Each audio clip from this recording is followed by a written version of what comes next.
उद्धव ठाकरेंचा छत्रपती संभाजीनगर दौरा, पदाधिकारी आणि जनतेसोबत संवाद साधणार, तर रात्री 7:30 वाजता सभेचं आयोजन। मराठा आंदोलक मनोज जरांगे यांच्या उपोषणाचा आजचा तिसरा दिवस। जरांगेंचा डॉक्टरी उपचार घेण्यास नकार।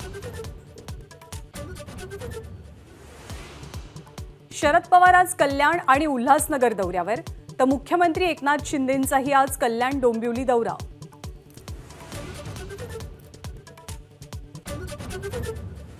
निवडणूक कोणतीही असो, चर्चा माझ्या नावाची होतेच।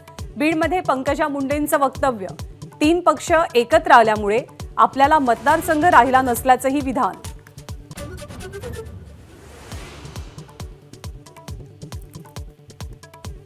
मुंबईतील शिक्षकांना निवडणुकीसाठी कामं करण्याचे आदेश, तर लोकसभा निवडणुका होईपर्यंत शालाबाह्य काम करण्याचे जिल्हाधिकाऱ्यांचे शिक्षकांना आदेश।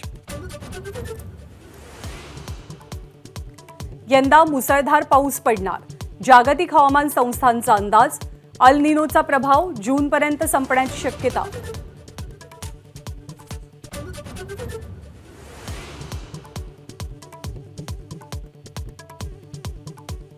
कतारमध्ये हेरगिरीच्या आरोपात मृत्यूदंडाची शिक्षा सुनावलेल्या सर्वच्या सर्व 8 माजी नौदल अधिकाऱ्यांची सुटका। भारतीय मुत्सद्देगिरीला मोठं यश, 8 पैकी 7 जण मायदेशी परत आले।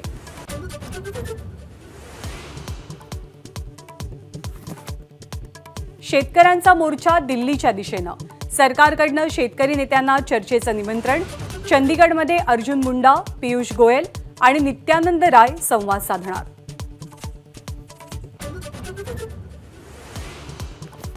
बिहार विधानसभेमध्ये आज नितीश कुमार सरकारची अग्निपरीक्षा। 128 आमदारांचा पाठिंबा असल्याचा नितीश यांचा दावा, तर तेजस्वी यादव यांच्या घराबाहेर बंदोबस्त वाढला।